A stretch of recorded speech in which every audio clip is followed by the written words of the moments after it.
بسم اللہ الرحمن الرحیم۔ کہا جا رہا تھا کہ لاکھوں کا اجتماع ہے۔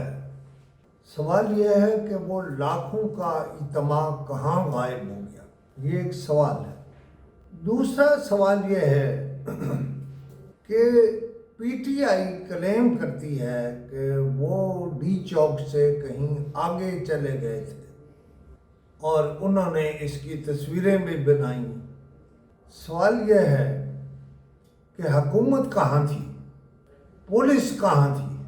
آپ فوج اور رینجرز کو کیوں بلاتے ہیں؟ کیوں شہر دیتے ہیں؟ کیا رینجرز اور فوج کا کام لوگوں کو پسپا کرنا رہ گیا ہے؟ کہنے کو تو یہ بھی کہتے ہیں کہ کسی کا استعفیٰ مانگ لیا گیا ہے، لیکن میں تو پہلے یہ پوچھتا ہوں کہ جی کہا جا رہا تھا کہ اب چائنا چوک اور فلاں بات یہ ہے کہ وہ سارا اجتماع کہاں گیا؟ اب میں فوراً اس پر آ جاتا ہوں کہ بنگلہ دیش میں ایک ماڈل محمد یونس کا استعمال ہوا۔ ہمارے ہاں انہی ناموں میں سے ایک نام ڈاکٹر ثاقب کا ہے، لیکن شاید یہ پورے ملک کے لیے ٹھیک نہ ہو۔ ڈاکٹر ثاقب کو ایک صوبہ دیا جا سکتا ہے۔ میری ان سے نہ ملاقات ہے نہ بات ہے۔ پرسوں ایک تقریب میں وہ مجھ سے صرف 2 فٹ کے فاصلے پر بیٹھے تھے، لیکن اب بنگلہ دیش میں ڈاکٹر یونس ہے اور یہاں ڈاکٹر ثاقب ہے۔ ذرا اس پہ سوچیے گا ضرور۔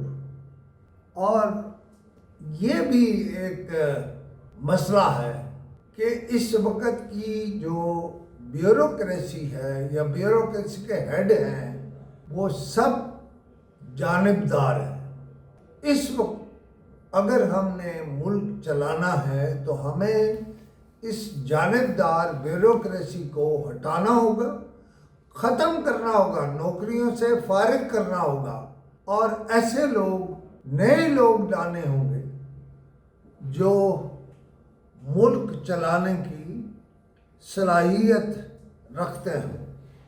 اصل معاملہ تو یہ ہے کہ اس ملک میں ایک ایسی شخصیت تلاش کرنی ہوگی جو ملک چلانے کی صلاحیت رکھتی ہے اور جس کے نام پر سب متفق ہوں۔ یہ والا کام نہ ہو کہ میرے اخبار کے اشتہار بند کرنا ان کا مطمع نظر ہو۔